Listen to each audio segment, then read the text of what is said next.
Pemirsa, kita masih bersama Indonesia Lawyers Club mengusut sidak Priyo. Sekarang saya mau tanya Bung Fajrul. Oke, baik. Masih persiapan. Oke, baik Bung Kardi. Apa pendapatnya dengan tadi? Saya ini adalah veteran di Lembaga Pemasyarakatan Sukamiskin. Saya tahun 91-92 saya ditahan di sana. Setelah dibuang, saya 1 tahun di Sumatera 37 ditahan di militer, terus kemudian dipindah ke Kebonwaru sebentar. Dari Kebonwaru saya dibuang ke Nusa Kambangan. Dari Nusa Kambangan kemudian 91-92 menghabiskan di Sukamiskin. Pengalaman Anda itu panjang rupanya. Panjang sekali. Jadi saya yang pertama kalau ingin tahu alasan orang kenapa masuk ke sebuah lembaga pemasyarakatan gampang, mestinya kita bawa buku besuk. Di sana ada buku besuk. Kita buka saja, di situ biasanya ditulis akan menjenguk siapa. Nah, kita kan belum bisa ngecek nih. Karena buku besuknya belum pernah kita lihat. Biasanya kalau buku besuk itu ditujukan kepada seseorang.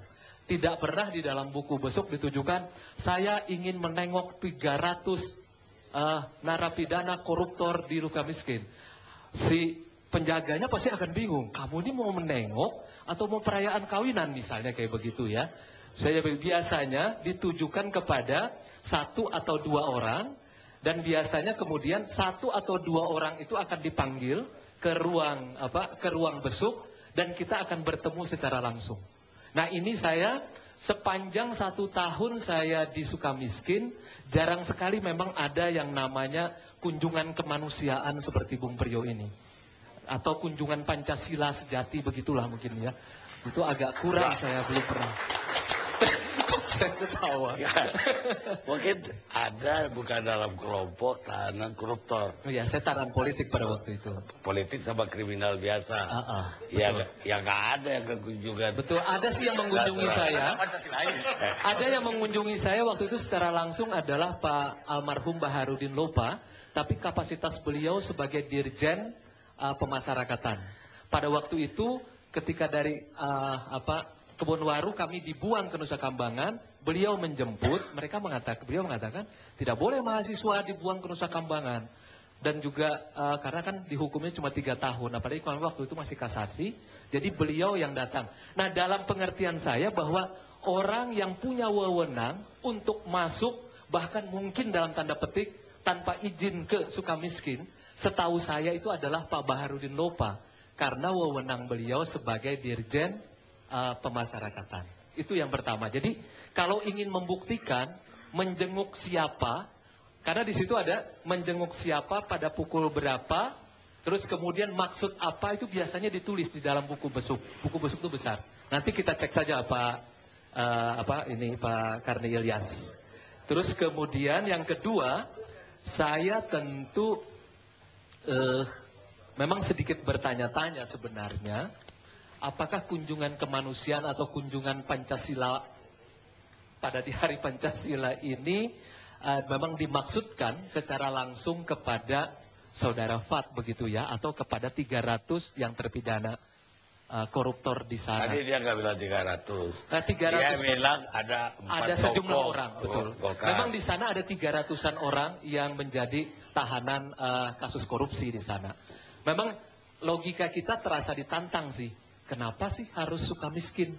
Kenapa tidak Salemba dan Cipinang saja? Toh lebih dekat kalau hanya ingin kemanusiaan dan Pancasila misalnya begitu ya. Kenapa harus ke... Itu jadi tepuk tangan. Kenapa harus ke Sukamiskin begitu ya? Kemudian kenapa tersebut nama seseorang, mungkin tadi nama Fat. Itu memang menantang logika kita. Tapi saya tidak berani memang juga ingin mengambil kesimpulan di sana. Kemudian yang terakhir saya ingin mengatakan saja, kalau kita baca melalui media massa, karena saya tidak tahu persis mengenai materinya, walaupun memang saya pernah membaca nama saudara Priyo memang disebutkan di dalam persidangan seperti itu, kalau itu dianggap di bawah sumpah, menurut saya memang bagus juga sih.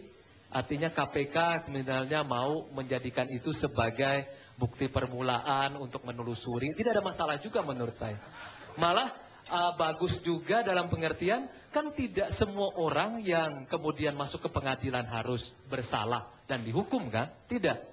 Misalnya contoh yang paling bagus itu adalah kasus Presiden Merpati misalnya. Dia masuk ke tipikor, dia dituntut, dan kemudian malah bebas murni gitu. Tapi malah namanya kan menjadi bersih. Jadi kalau misalnya juga begitu ya, Saudara Priyo nanti misalnya dipanggil oleh KPK, kemudian juga menurut saya nggak ada masalah. Malah itu sebagai bagian dari upaya membersihkan diri secara hukum daripada teman-teman dari Senturi yang malah sekarang terjerat gitu ya. Salah atau benar malah tidak ada tahu. Apalagi Pak Priyo ini kan di wilayah Polhukam, jadi tahu persis bahwa setiap orang sama di depan hukum, dan hukum tuh kalau dijalani dengan benar kita bisa akan membebaskan kita. Nasihat Anda bijaksana banget. Bijaksana, karena saya termasuk yang santun dan sopan malam ini.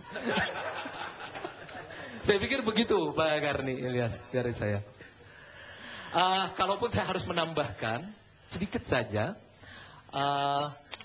selalu saja kita tercengang setelah 1 atau 2 tahun ketika kasus itu berjalan. Contohnya, ketika kasus yang melibatkan Saudara Irjen DS dengan simulator yaitu hampir setelah pemeriksaan berjalan, baru kita tahu ada nama-nama tertentu yang disebutkan. Walaupun habis-habisan mereka di DPR itu menolaknya begitu. Karena selalu saja apabila, ini kesimpulan sementara sebenarnya, apabila terkait dengan anggaran, dari praksi manapun kita bisa cek. Bahkan praksinya berbeda, itu atau komisinya berbeda, itu bisa saja tersangkut dengan sesuatu masalah seperti itu. Jadi buat kita yang berada di luar dan mencoba mengamati begitu, seringkali pengakuan bahwa saya bukan komisi ini, saya tidak terlibat dengan persoalan itu, kita bisa memberikan sejumlah contoh dari A sampai Z, bahkan orang yang tidak ada dalam satu komisi bisa terlibat dalam satu persoalan yang lain. Itu misalnya dalam kasus simulator, kemudian misalnya dalam kasus Hambalang, Andi Malarangeng, hampir 2 tahun membantah, tapi kemudian setelah Coel Malarangeng dan kemudian Andi Malarangeng ditetapkan, kalau Andi ditetapkan sebagai tersangka, kalau Coel cuma dicegah keluar, baru kemudian kita tahu ada uang $500.000 yang dikembalikan ke KPK. Jadi kita di luar ini selalu saja bertanya-tanya, apakah pengakuan para pejabat tinggi, baik di eksekutif atau legislatif, yang terkena, walaupun kita tetap memelihara yang namanya azas praduga tidak bersalah, tapi dari pengalaman yang ada, nanti 1 tahun atau 2 tahun yang akan datang, itu tiba-tiba bisa kejadian seperti itu. Itu saja dari saya. Terima kasih. Mungkin dari Pak Nugroho atau Pak Iwo bisa ada catatannya nggak Pak? Ketika Pak Priyo sana mau ketemu siapa? Terima kasih. Assalamualaikum warahmatullahi wabarakatuh.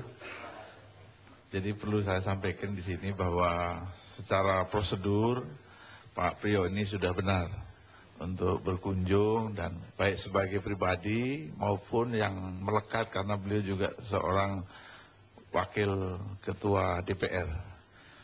Hingga menurut laporan dari Pak Kalapas Sukamiskin itu beliau datang pada pukul 13.15.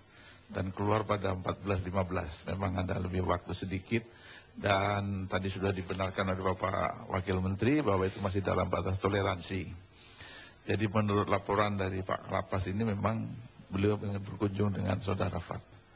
Barangkali itu yang bisa kami sampaikan. Tapi ada laporan nggak berkunjung mau menemui siapa? Kalau dia kan bombastis sekali, 300 orang. Koruptor gitu. Tadi sudah disampaikan, jadi bertemu dengan Pak Fat, dan setelah di dalam ternyata tempat kunjungannya juga diberikan kepada tempat berkunjung biasa, tidak istimewa. Tapi biasa enggak orang bertamu terus melewati batas waktu? Bisa saja terjadi manakala orang itu datang dari jauh, datang agak terlambat, biasanya ada diskresi. Kalau hanya dalam waktu setengah jam atau 15 menit, kita masih berikan kesempatan. Karena kita menghargai orang-orang yang jauh ingin berkunjung pada keluarga yang ada dalam, dan itu menjadi kewenangan saudara Kalapas. Jadi nggak strict harus tang Ya. kayak apel itu, nggak kayak gitu. Tidak, jadi masih ada toleransi lah Pak. Baik, Pak. Pak Priyo ada yang perlu jawab atau Pak Heruban? Tunggu soal apa mau mengadukan ke DPP nanti. Ini memang kunjungan Pak Priyo ini menjadi perhatian itu. Karena ya tadi sudah kelihatan sebetulnya penyebabnya ada laporan, ada foto yang dikembangkan, kemudian wartawan muncul. Ya. Padahal sebetulnya kalau dari keterangan tadi yang kita sudah sama dengarkan bahwa kunjungan ini sama sekali tidak ada masalah, gitu ya. Tidak menyalahi prosedur, tidak ada pembicaraan-pembicaraan khusus. Saya ingin juga tanya tadi ke Pak Priyo, bagaimana sebenarnya kan memang kunjungan ke sana itu kan harus menyebutkan nama. Yang meminta supaya bertemu dengan yang lain itu siapa? Gitu. Nah, ternyata Pak Priyo yang meminta juga bertemu dengan yang lain. Jadi tidak khusus satu orang. Ini memang akhirnya inilah penyakit kita sekarang ini di negeri kita ini. Curiga saja urusannya ini kan. Nah, ini menjadi masalah. Sampai penegakan hukum kita juga karena dasar curiga ini banyak. Ada statement-statement yang kita lihat ya.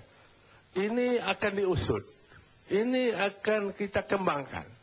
Sebenarnya kalau penegakan hukum kan dicari dulu buktinya, baru dicukup alat bukti permulaan yang cukup, baru dilakukan tindakan. Tidak menyebarkan isu terus di luar, gitu ya. Sama dengan tadi ini Pak Priyo, sebenarnya keterangan di luar persidangan itu bisa diangkat sebagai alat bukti. Kan itu sebetulnya. Ini FAD sebetulnya kan sudah menyatakan bahwa Pak Priyo ini dicatut namanya gitu loh. Kan itu di sidang pengadilan gitu. Kemudian dicatut namanya kenapa? Untuk memudahkan. Waduh banyak sekali Pak tukang catut sekarang ini. Tidak usah mulai dari awal kita, telepon berdering, atas namakan kita, macam-macam. Itu kan kelakuan-kelakuan yang lumrah sekarang. Jadi, ini saya pikir dengan tadi pernyataan dari Dirjen Pas, itu sudah clear gitu ya. Jadi, bahwa Pak Priyo dianggap ada lagi kasusnya nanti di situ, ya silakan sajalah. Ya disidik itu ya kan. Berdasarkan alat bukti tentunya. Tidak boleh sinyalemen-sinyalemen. Kan begitu. Bahwa. Jadi kesimpulannya kita itu banyak curigaan gitu. Kecurigaan. Dan maksudnya, kemudian. Pak Jurul sama Jenderal tadi. Bukan. Pak Kita Jurul. rehat.